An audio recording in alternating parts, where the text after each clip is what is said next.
Oi, gente, Erika Taróloga, meus experiências paranormais.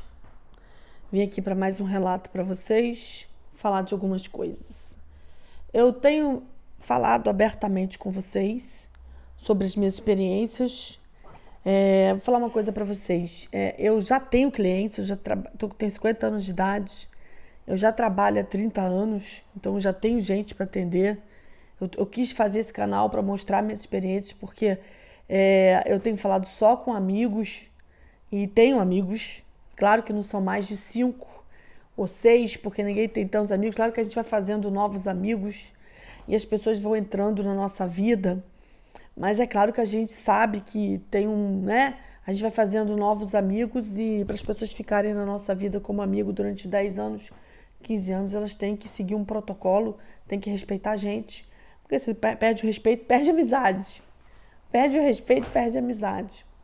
Praticamente para o paranormal, como eu, que também se desenvolveu dentro do candomblé, eu também não é fácil a gente ter amigo, porque a gente tem um mínimo de valores para ser amigo da gente, né? Claro, se as pessoas não passam pelo crivo dos valores depois de 10 anos, a gente não se aprofunda muito, né? Isso é fato. Eu sou uma pessoa, em geral, bastante sincera, bastante honesta, e isso gera muita raiva para os outros. Mas eu aprendi a ser assim porque eu tô dando uma satisfação para vocês, porque eu tenho interesse em me abrir para algumas coisas. Só não gosto de me abrir na minha vida particular, privada, afetiva.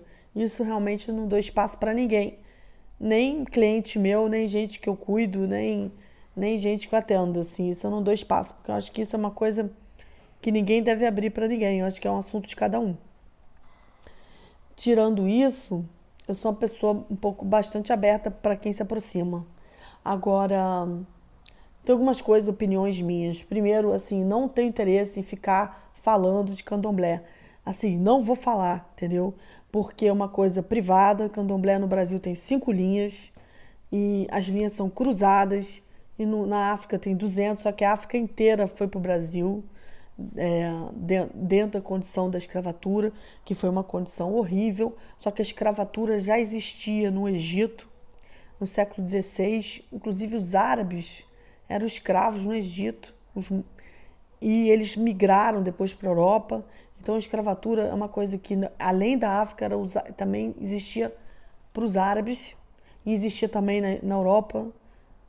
Slaves, que é escravo, vem de uma origem europeia. Então, assim, tem toda uma questão ligada à escravatura no mundo. Hoje, existe uma escravatura na China. Existe uma escravatura, literalmente, tem trabalhadores na China que trabalham 20 horas, não dormem, não comem, ganham pouco, não têm direito a nada. Isso acontece na China. Se a gente falar de escravo também, governos como Maduro têm escravos ali, porque o povo não tem direito a nada, nem a trabalho, nem a comida, nenhuma assistência do governo. Para mim, isso é uma forma de escravatura. Escravatura também tem muito a ver com o sistema capitalista que a gente vive, porque hoje em dia também muitas empresas acham que os funcionários têm que trabalhar 14 horas, eu sei disso. Não só em Londres, aqui em Londres, mas na Europa toda, e até em Portugal, em vários países. Eles acham que as pessoas têm que trabalhar 14 horas, 15 horas. E no Brasil mesmo tem empresa que você vai trabalhar e você tem que trabalhar 14 horas, 15 horas, é isso que eles esperam de você. Para mim isso é uma forma de escravatura também, de deixar a pessoa sem direito a nada, presa ao salário.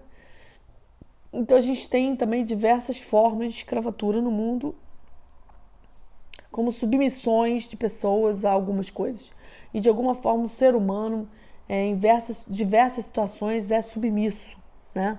E isso para mim é uma forma, não só na escravatura do Brasil, como a escravatura em relação ao mundo, à sociedade. E a outras raças, como a raça árabe. Até hoje tem situações de escravatura na Síria, em países da Mesopotâmia. Enfim, eu também não vou ficar falando muito de política aqui, porque é muito ampla a história, e história é uma coisa muito ampla. Nem tudo que é realidade está no livro de história. Muita coisa tem que pesquisar por fora, porque não está no livro. E tem várias interpretações da história. Ainda tem isso. Então eu não vou aqui para isso. E não vou falar de candomblé porque não estou aqui para ficar falando de ritual de candomblé, nem de orixá de candomblé. Não é aqui, meu canal não é para isso. Vocês devem ir para outros canais que tem Paz de Santo, que tem canal para falar disso. E eles falam no canal deles. Eu não vou aqui falar disso. O que eu quero falar aqui é só da minha experiência paranormal. Ritualística, não me interessa falar aqui. Ritualística, eu tenho a minha, eu tenho a maneira de ver, mas também não tô aqui para falar de... O meu YouTube não é para isso, entendeu? O YouTube para falar das minhas experiências paranormais, ponto.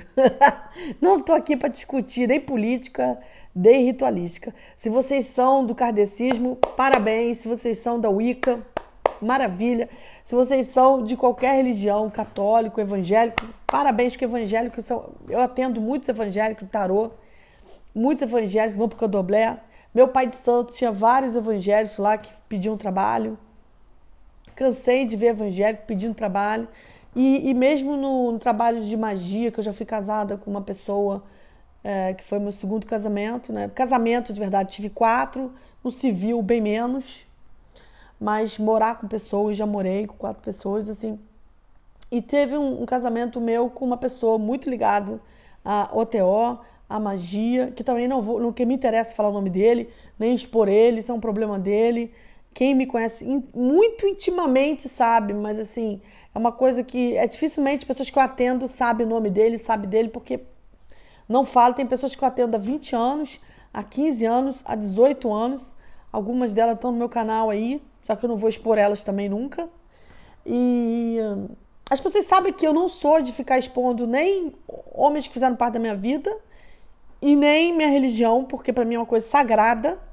Não tô aqui para isso. Tem pais de santo que estão aqui para isso no YouTube. Ótimo para eles, maravilha para eles, não é o meu caso. Se eles querem, eles têm que fazer o que eles acreditam e é o trabalho deles. Cada um faz aquilo que tem interesse em expor até onde quer se expor, né? Isso é escolha de cada um, né? Realmente, a minha lacuna, o meu vazio na minha vida era falar de experiências paranormais. Isso era um vazio. E claro que eu tenho uma formação de psicologia, tenho essa religião que eu já assumi para vocês, né? Já falei que sou heterossexual, que eu tenho... Assim, tem algumas coisas da minha vida que vocês já estão sabendo, né? Que no momento eu moro em Londres, entendeu? Mas que eu pretendo sair, entendeu? Pretendo sair ano que vem, final do ano, pretendo, é a minha intenção. Já falei para vocês. Viajo, mas viajo pouco, não viajo o tempo todo. Eu passo uma parte do tempo trabalhando e estudando e lendo.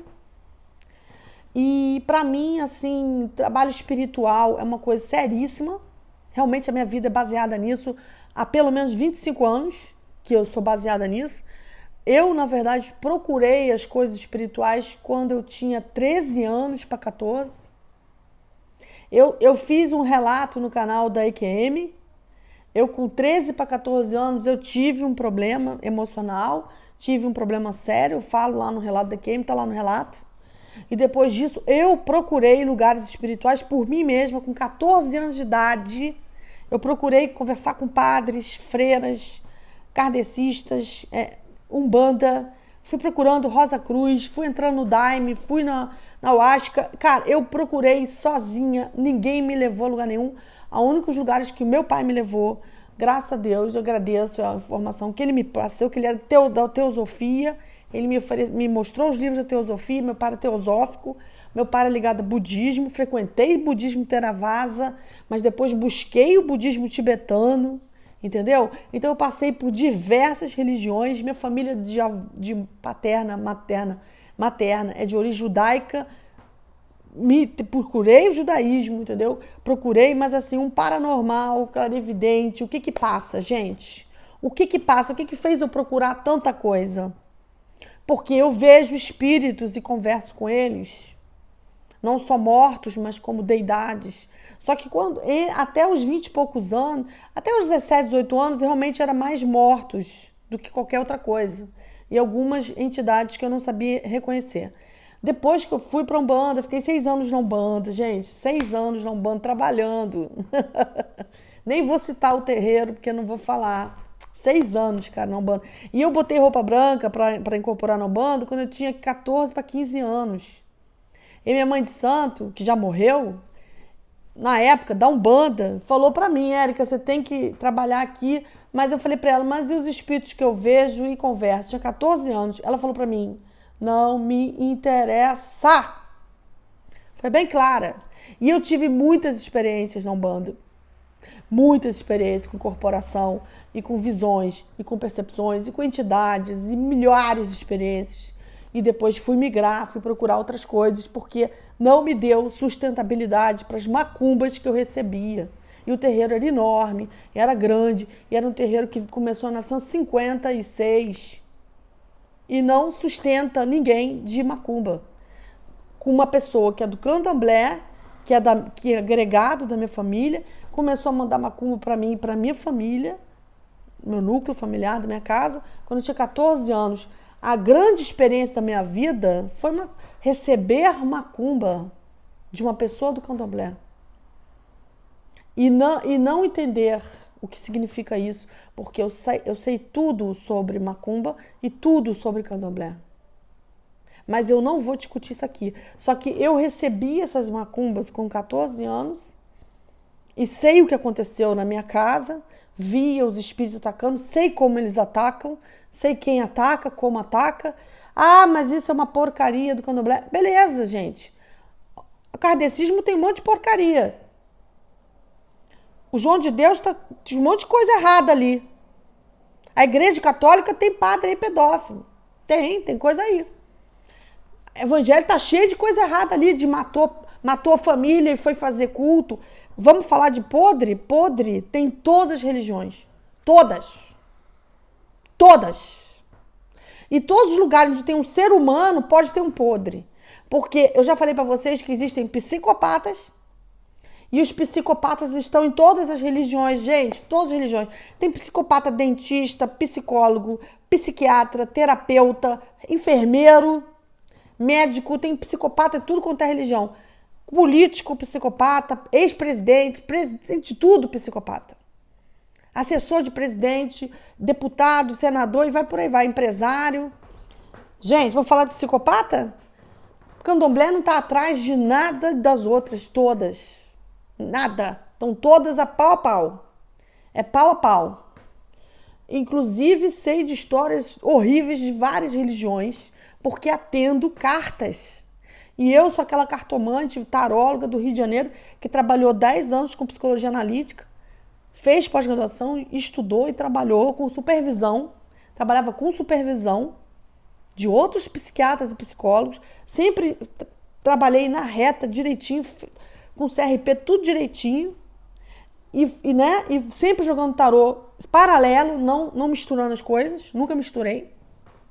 E quando decidi parar de atender em psicologia analítica, fui estudar hipnose, fui estudar outras coisas, fui pesquisar outras coisas, e minha cabeça, minha mente está o tempo todo lendo, pesquisando e pensando. E não é a quantidade de livros que você lê. Não é porque você leu 30 livros, não é isso. Você pode ler um livro. Mas se você pensar sobre isso, analisar, refletir, já está ótimo para você. Essa coisa de quantidade de livro, isso é coisa de débil mental. Vale muito mais você ler e pensar. E entender, refletir. Isso para mim é muito mais importante. E eu não sou vaca de presépio. Em nenhuma religião que eu tive, em nenhum lugar que eu fui, eu fiquei de palhaço, deixando os outros me enganarem e me enrolarem e mentirem para mim. E se hoje eu trabalho com tarô, é porque eu acredito em tarô. Se eu não acreditasse, eu não trabalhava.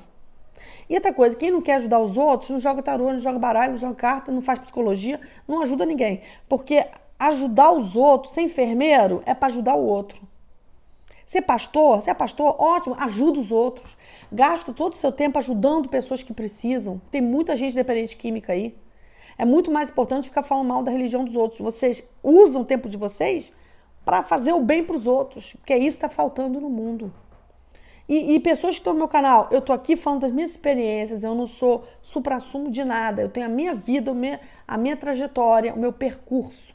Caso vocês não saibam, cada ser humano tem um percurso na sua vida. E esse percurso, a trajetória, está na minha memória. E isso diz muito para mim que está ligado à minha identidade. Então a gente forma a nossa identidade através da nossa memória, do nosso percurso. E a minha sanidade mental está ligada às verdades, àquilo que eu acredito. Se vocês têm outras verdades, é porque vocês têm outro percurso, ou porque vocês têm outras avaliações e outras vivências. Cada um tem o seu percurso. Se vocês tivessem nascido como eu, que vejo espíritos, converso, talvez vocês tivessem influências de ser parecido como eu sou. As pessoas só são aquilo que elas vivem. As pessoas não podem falar da vida dos outros, só podem falar da própria vida. E na minha experiência também, que eu queria falar para vocês, que tem muita inveja de cartomante e tem muita inveja de clarividente. Que os clarividentes de verdade, a maioria se esconde. Eu conheço vários, já conheci vários. Ou o cara se esconde, por quê? Por causa de inveja. E eu não tenho medo de inveja porque eu trabalho espiritualmente o meu nome e a minha pessoa, o meu corpinho. Ele é trabalhado.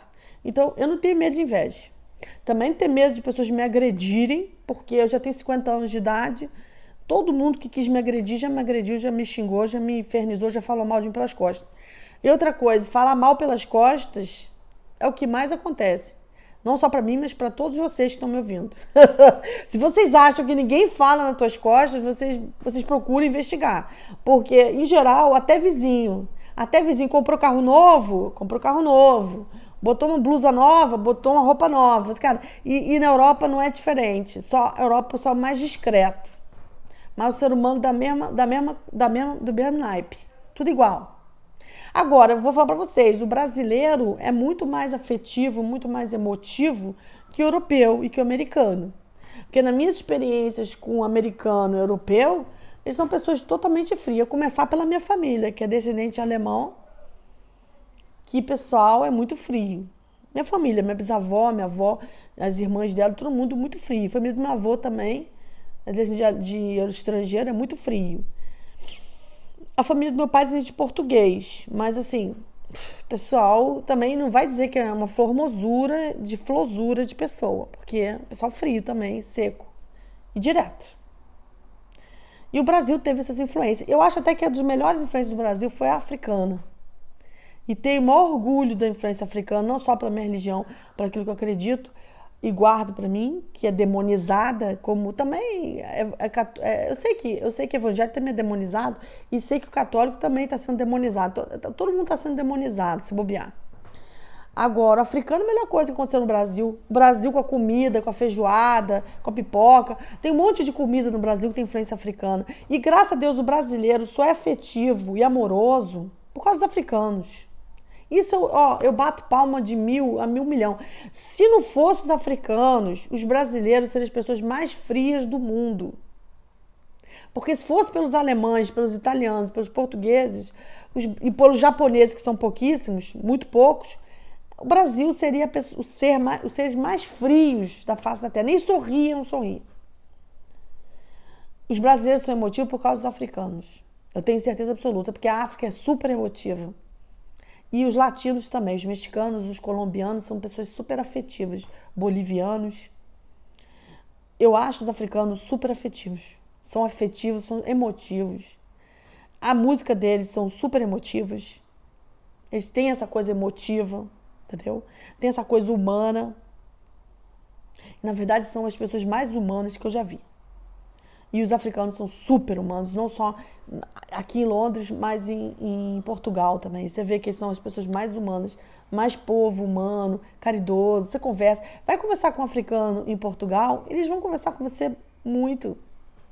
Vai conversar com um africano em Londres, com um descendente africano em Londres, eles vão conversar com você. Eles vão se relacionar com você. Eles vão ser super afetivos com você. Muito mais que o leste europeu ou que outros europeus. Te garanto. Então, são as pessoas mais próximas. O que eu tenho para dizer disso? É uma bênção. Deus queira que nunca deixe de ser assim. E mesmo que eles vão para os Estados Unidos ou para a Europa, para o Brasil, você vê que o Brasil hoje é africano, a África inteira, Luanda inteira foi para o Brasil. Eu estava vendo um documentário mês passado. Gente, os africanos todos foram para o Brasil. Praticamente a África toda foi para o Brasil. Eu acho que diminuiu o número de africanos na época que eles começaram aí. Foi o quê? 1400, não, 1500, 1640, 1550, não, 1570, 1600 alguma coisa, já estavam começando a migrar muito. E Luanda, principalmente. O que eu tenho para falar para vocês? Eu tenho uma história aqui para falar para vocês, que é de uma mulher que eu conheci na minha vida particular. Não foi cliente minha, foi vida particular. Fez amizade com essa pessoa, que era amiga de alguns amigos, tá? Isso faz uns anos, faz pouco tempo, menos de 5 anos.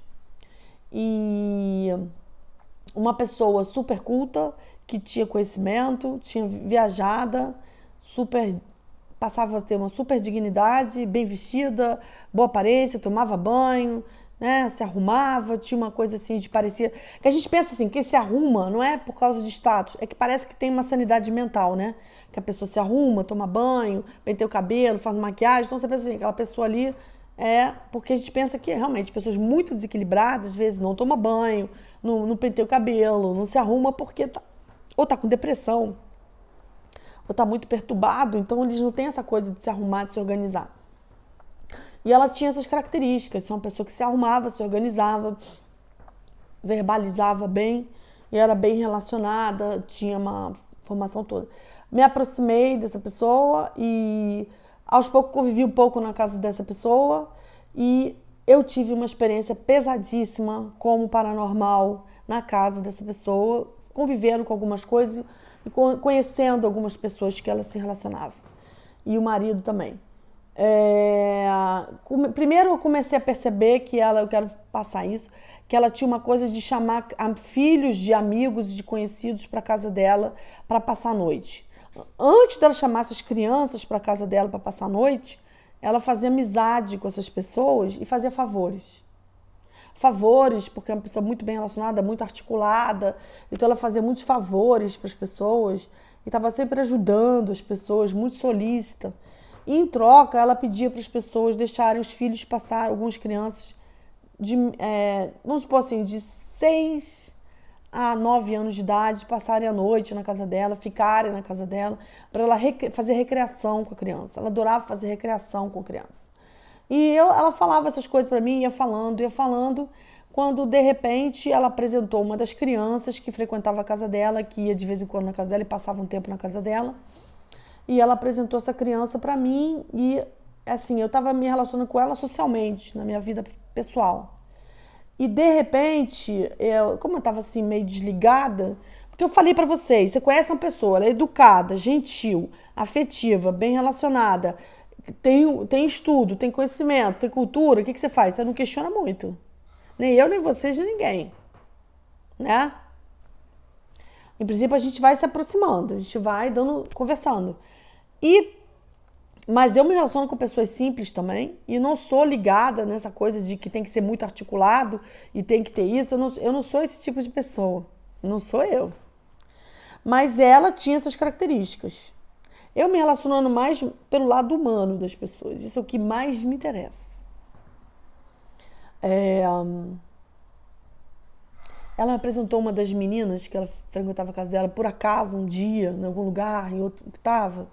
E eu dei de cara com essa menina que frequentava a casa dela e eu vi que a menina estava toda envolvida com o negócio de abuso sexual e de sexualidade errada e estava sendo dopada.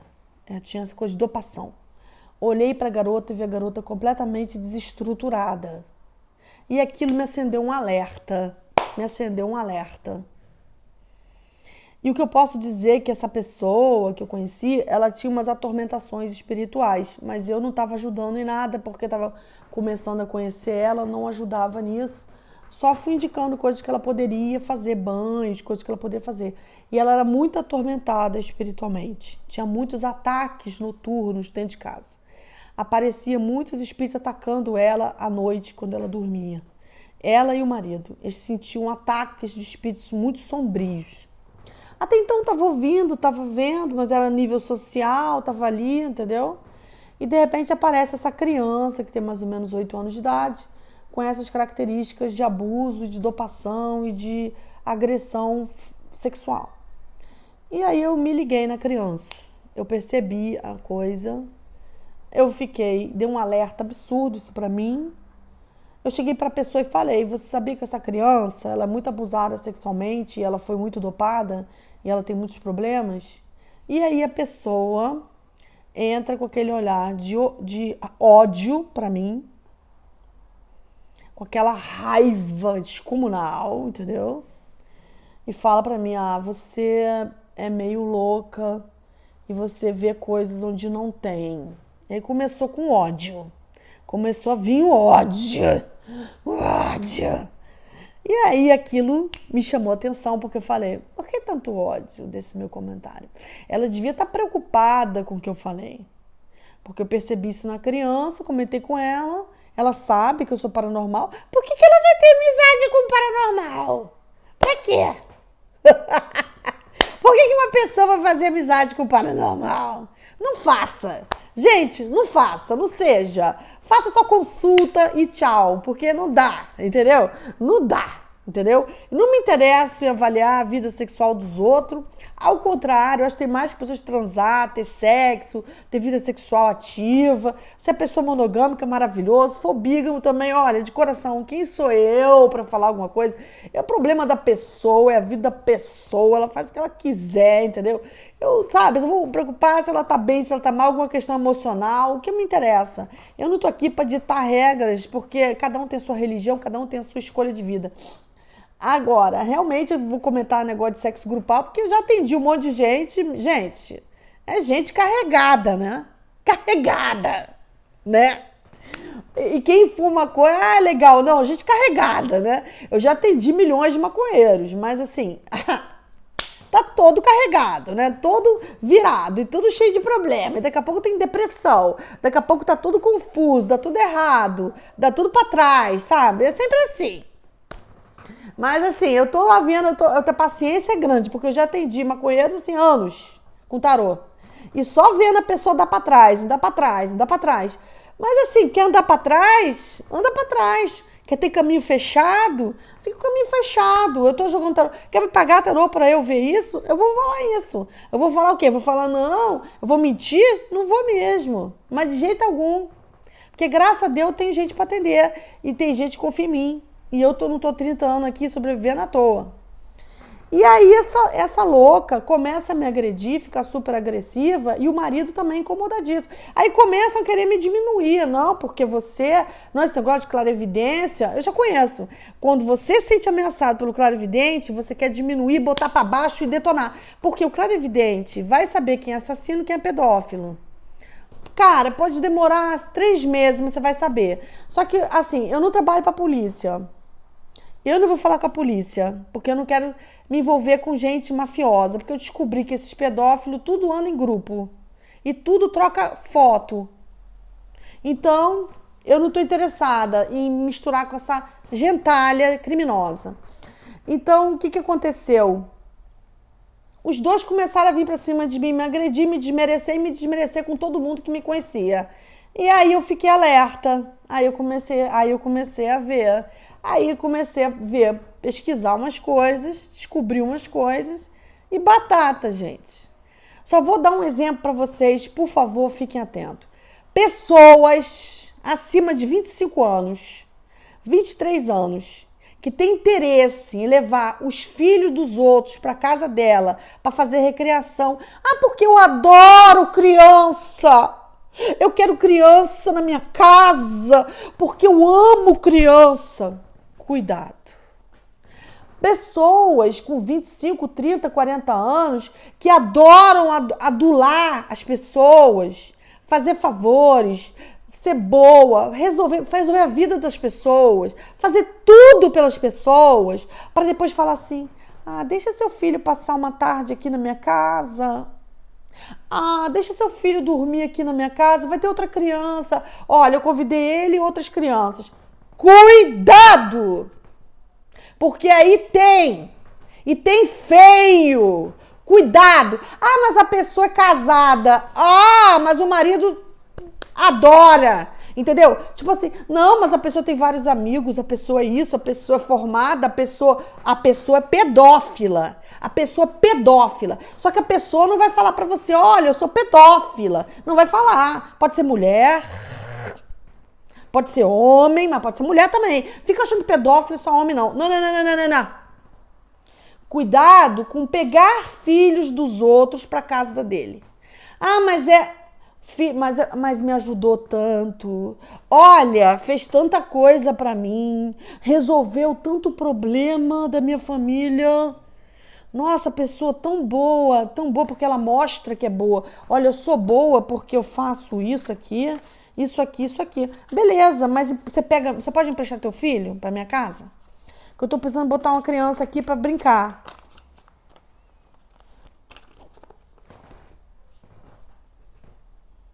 Acorda, gente. Acorda.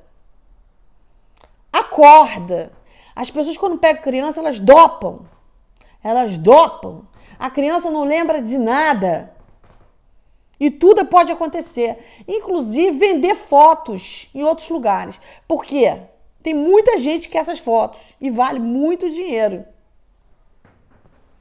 Eu tenho minhas proteções trabalhadas. Estou aqui apenas para alertar vocês.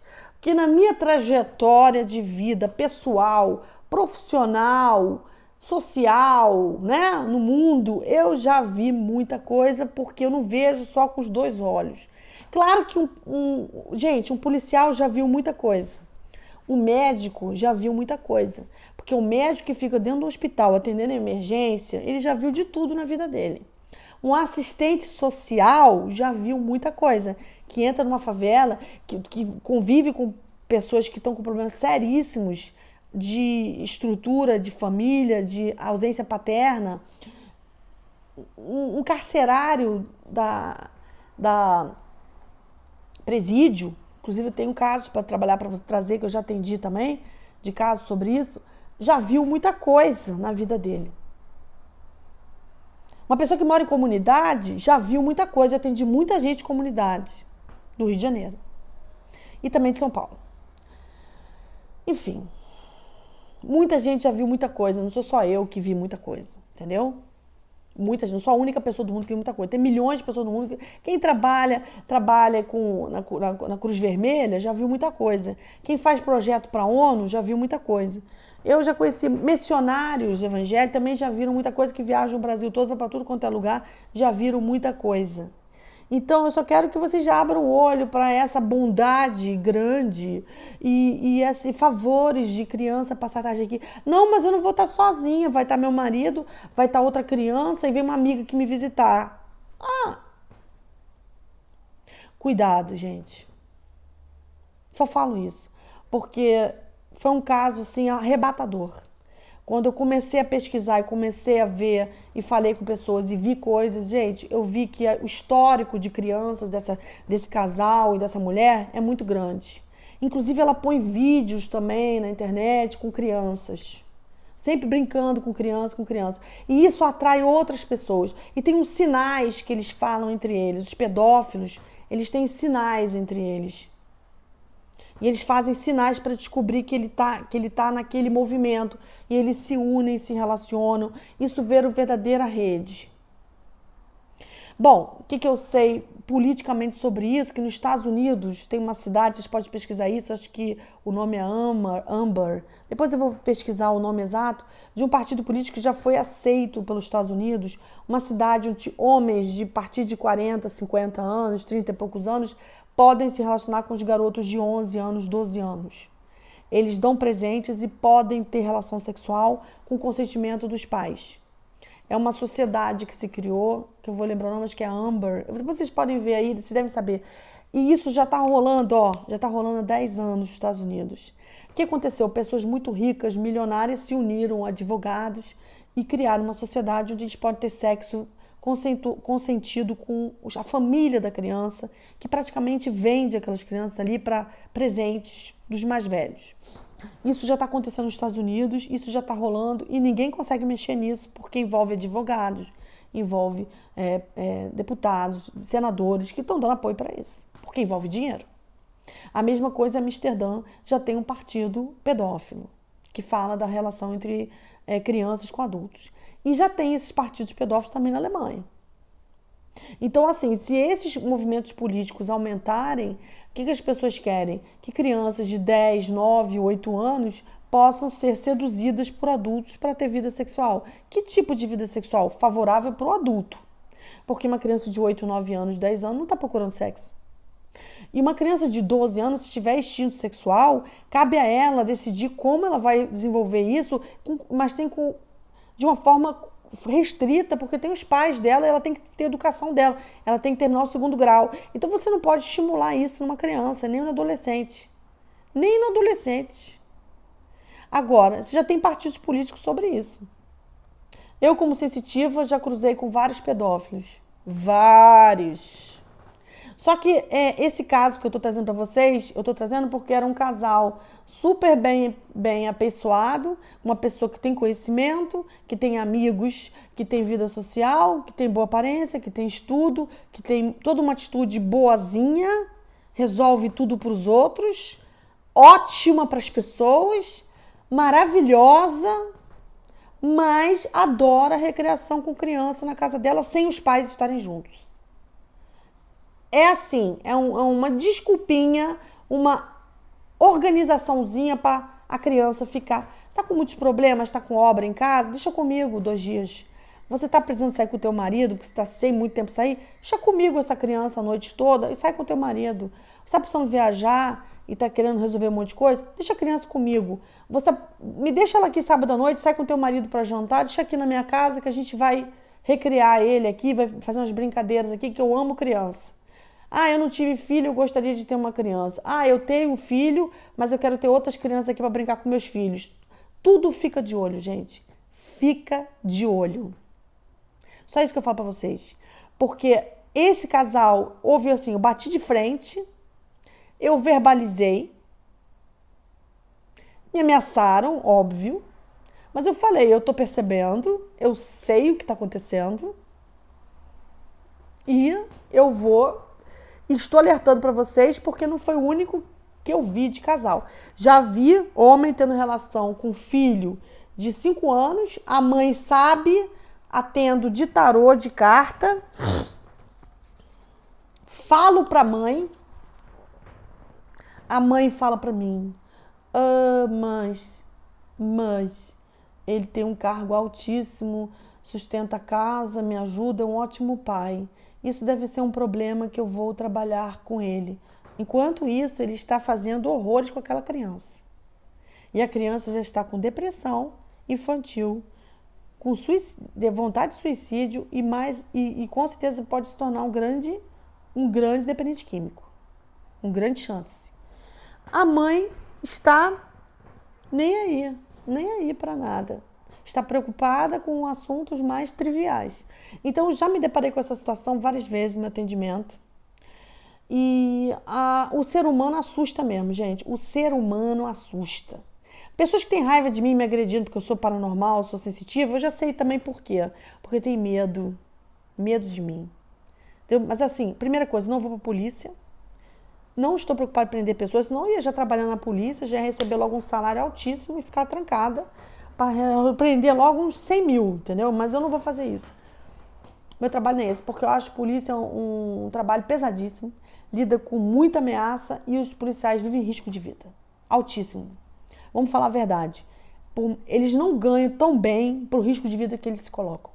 Né? Não só no Brasil, mas nos Estados Unidos, nem na Europa. Nenhum policial ganha dinheiro pro risco que eles colocam. A partir de você vai pra rua lidar com um monte de problema de família, de agressão, de criminoso, de máfia criminosa, de milhões de máfias, inclusive de pedófilo e de droga. Inclusive pedófilo e droga, tá tudo ligado. Tudo ligado. Você acha que o policial, o dinheiro que ele ganha, paga isso? Não paga, gente. Não paga, tinha que ganhar muito mais e tinha que ser muito mais difícil de entrar. Mas como eles precisam, eles colocam muita gente, tem umas regras, tem umas cobranças, mas eu acho que é uma pressão absurda, lida com muita morte, muito risco de vida. Eu acho o fim do mundo. E não me interessa trabalhar com isso. Nunca pensei nisso. Porque eu também acho assim, como procurador também, perigosíssimo. né? Promotor, procurador não, procurador ajuda os pobres, né? Procurador ajuda as pessoas. Eu tô falando promotor, perdão, promotor. Promotor é perigosíssimo. E ter um terreiro também é perigosíssimo, né? Você ter um terreiro físico, você está exposto a um monte de coisa com aquele endereço. O ideal é se as pessoas ficarem. Eu conheço vários pais de santo, não só do Rio de Janeiro, mas de São Paulo, que estão atendendo em apartamento fechados porque não estão mais tendo terreiro por conta todo o perigo que tem você ter um terreiro.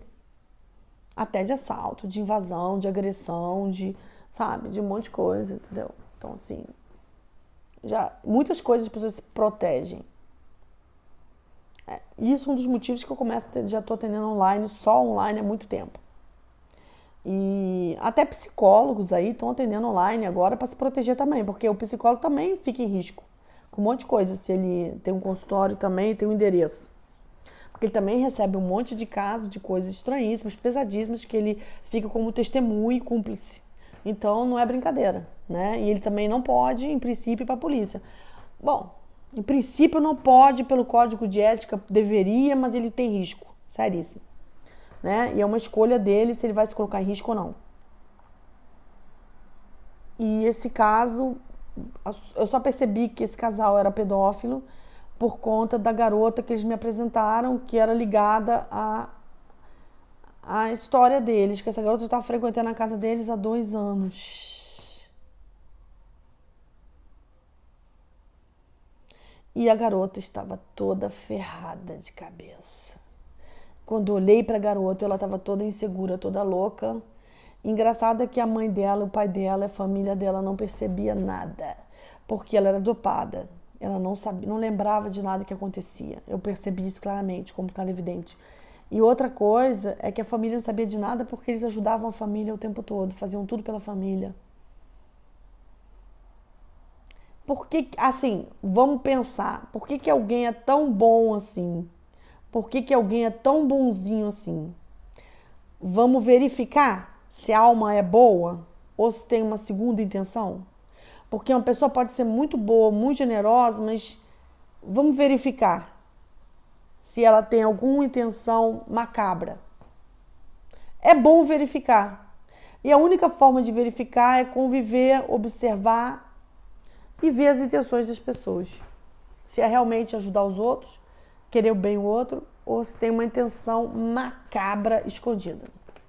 E isso a gente tem que verificar, porque os psicopatas, voltando ao assunto, os psicopatas, eles adoram pousar, fazer poser, né? Poser, de bonzinho, né? Bota aí os políticos, vários políticos aí que fazem poser de bonzinho. É aqueles políticos que na época da eleição vão lá comer com as pessoas, né? Arroz com frango, feijão com arroz, vão comer pastel, né? É o poser. O psicopata é o verdadeiro poser. Eles fazem uma cena que é maravilhosa. E tem a bondade declarada. Só que bondade declarada... Eu não acredito em gente boazinha declarada. Se a pessoa já começa a se aproximar de mim falando quanto ele é bonzinho, quanto ele é maravilhoso, quanto ele é bonzinho, eu já tô com o pé atrás. Não sei vocês. Porque eu acho que o ser humano, ele tem uma troca, ele pode ter uma empatia, pode ter uma vontade de se aproximar, de ter amizade, mas essa bondade eterna, imensa, com intenção incrível, só o tempo dirá e a verificação. E essa criança me deu o alerta, porque ela estava completamente enlouquecida. Porque se você começa a dopar uma criança de vez em quando você pega a cada 2 meses, não sai nem no exame, porque pega de vez em quando, faz muitos favores, dopa, aí tira fotos, faz coisas com a criança não lembra, e a criança fica com aquilo no subconsciente. E ela fica super confusa, e ela não sabe nem que foi dopada, porque ela acha que estava dormindo, estava com sono. É monstruoso, gente, é monstruoso. Monstruoso.